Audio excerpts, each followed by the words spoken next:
Hello বন্ধুরা, welcome to my channel. আমি সুশান্ত। আজকের ভিডিওয় আমরা দ্বিতীয় শ্রেণীর দ্বিতীয় পর্যায়ক্রমিক মূল্যায়ন প্রস্তুতির জন্য রায় ও মার্টিন প্রশ্নবিচিত্রা থেকে সমন্বয় সাধনের সক্ষমতার যে মডেল প্রশ্নগুলি রয়েছে তার 2 নম্বর মডেল সেটটি সমাধান করব।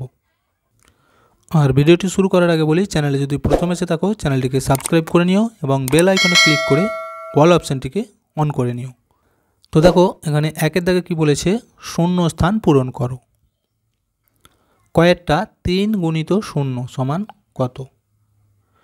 তো তোমাদেরকে একটা কথা বলে রাখি, 0 দিয়ে যখন কোনো সংখ্যাকে গুণ করা হয় উত্তর সবসময় শূন্যই হবে, ঠিক আছে? তাহলে এখানে 0 হয়ে যাবে।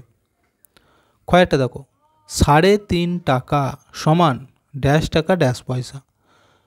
তো 3.5 টাকা মানে হলো 3 টাকা 50 পয়সা, বুঝে গেল? আচ্ছা, গয়েরটা দেখো, কথায় লেখো 72।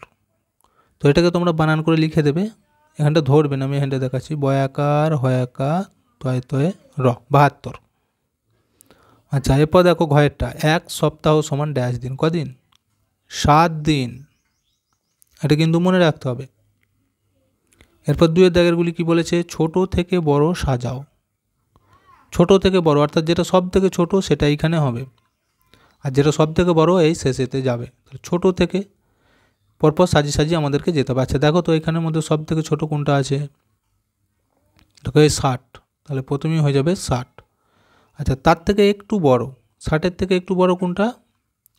66, এটায় 66। আচ্ছা, 66 থেকে একটু বড় দেখো 77, এখানে 77 হয়ে যাবে। 77-এর থেকে একটু বড় কোনটা হবে? এই দেখো 85টা, আর 100 লাস্টে এই 96টা হয়ে গেল একটা। আচ্ছা, এরপর এটা 3 দাগের বলেছে বড় থেকে ছোট। এবার যেটা সব থেকে বড় সেটা প্রথমে, আর যেটা সব থেকে ছোট সেটা শেষে চলে যাবে। অর্থাৎ আমাদেরকে ধাপে ধাপে কিন্তু লিখে লিখে যেতে হবে। আচ্ছা, ভালো করে দেখো এখানের মধ্যে সব থেকে বড় কোনটা, অর্থাৎ সব থেকে নামতার ঘর যদি আমরা গুনে গুনে যাই শেষে কোনটাকে পাবো? এই যে 88টা। আচ্ছা, 88 থেকে একটু ছোট কোনটা হবে? 77। আচ্ছা, 77-এর থেকে একটু ছোট কোনটা পাবো আমরা? এই দেখো 50টা। আচ্ছা, 50-এর থেকে একটু ছোট দেখো 48, কাছাকাছি আছে, তাহলে 48। আর সব থেকে ছোট এখানে 40টা, এই 40 হয়ে গেল। এরপর 4-এর দাগে দেখো কি বলেছে, যোগ করো। একক দশক লেখায় রয়েছে, তাহলে পরপর আমরা যোগ করবো। এই দিক থেকে যোগটা করতে হয়, ডান দিক থেকে। তাহলে প্রথমে 8, তারপর কত আছে 9, তাহলে 8-এর পর 9 গুণে দেখো, 8-এর পর 9, 10, 11, 12, 13, 14, 15, 16, 17। আচ্ছা, 17-এর পর এখনও 6 আছে, তাহলে 6 গুনবো। 17-এর পর 18, 19, 20, 21, 22, 23। দেখো 23 ক 10 কয় 2 10 3, তাহলে 23-এর এখানে 3, এইখানে আমরা হাতে 2টা রেখে দেবো, ঠিক আছে? এরপর দেখো এইদিকে কী কী রয়েছে, এইদিকে শুধু 3 আছে, আর কিছু সংখ্যা নেই। তাহলে 3-এর সাথে এই হাতে 2টা যোগ করে নাও, 3-এর পর 4, 5 হয়ে গেল 53। এর কি বলেছে, গুণ। ও তার আগে দেখো এই ক্ষয়েরটা বিয়োগ, এখানে আমরা করব। তো বিয়োগের সময় নিয়ম কি? উপরের সংখ্যা ছোট হলে পাশের ঘর থেকে ধান নিয়ে বড় করতে হয়, এটা এর আগেও বলেছি আমরা। তাহলে দেখো এখানে 8, এখানে 3, ছোট হয়েছে, তাহলে ধান নেবো এখান থেকে, 1 ধান নিয়ে নেবো, 1 10। তাহলে এখানে 7 ছিল, 1 10 চলে গেলে কত 10 থাকবে? 6 10। এবার দেখো ওই 1 10 আর এখানে 3, তাহলে 10 আর 3 যোগ করলে কত হবে? 13, এখানে 13। এইবার আমরা 8 থেকে 13 কোথায় হচ্ছে গুনবো, দেখো 8-এর পর 9, 10, 11, 12, 13, 5 গিঁটে, 5 লিখে দাও।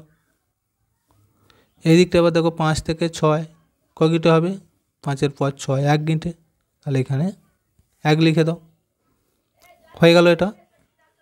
আচ্ছা, এরপর দেখো গয়েরটা কি বলেছে, গুণ করো। একক দশক লেখায় রয়েছে, এখানেও তাই। দেখো গুণ যোগ যাই হোক সবসময় আমাদের এই ডান্ডা থেকে শুরু করবে।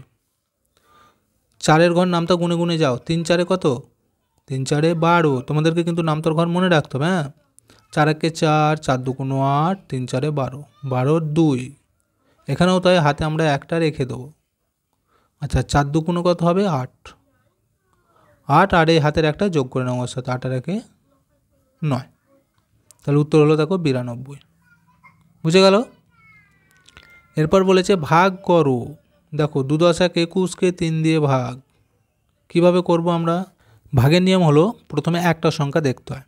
একটা সংখ্যা হলে কত 2, 3-এর থেকে কিন্তু 2টা ছোট, তাহলে ভাগ কিন্তু করা যাবে না। তাহলে দুটো সংখ্যাকে একসাথে ধরবো। কত হয়েছে 21। এবার 21কে ভাগ করলে 3-এর ঘর নামটা গুনে গুনে যেতে হবে। 21 কোথায় হচ্ছে গুনে দেখো, 3 × 1 = 3, 3 × 2 = 6, 3 × 3 = 9, 3 × 4 = 12, 3 × 5 = 15, 3 × 6 = 18, 3 × 7 = 21। দেখো মিলে যাচ্ছে 3 × 7। তাহলে এইখানটা আমরা 7 খাওয়াবো। 3 × 7 = 21 হলো, মিলে গেছে। এরপর দেখো এখানে 5-এর দাগের কী বলেছে, একটি পেন্সিলের দাম 3 টাকা হলে 8টি পেন্সিলের দাম কত? তাহলে দেখো মোট 8খানা পেন্সিল কিনা হচ্ছে, কত করে দাম 3 টাকা করে, সমান সংখ্যায় বাড়ছে। তাহলে একটার দাম 3 টাকা আর একটার দামও 3 টাকা, এইভাবে 8খানা পেন্সিল কিনবে মোট। তাহলে আমরা যোগ না করে কি করব, সংক্ষিপ্ত রূপ যোগের, সেটা হলো গুণ। 3 আর 8 গুণ করে দাও, উত্তর বেরিয়ে যাবে। 3 আর 8 লিখে দাও, তাহলে 3 × 8 = 24। তাহলে কী হলো, এই যে পেন্সিলের দাম, 8টি পেন্সিলের দাম, এনে লিখতে হবে উত্তর 8টি পেন্সিলের দাম 24 টাকা হলো, এটা উত্তর।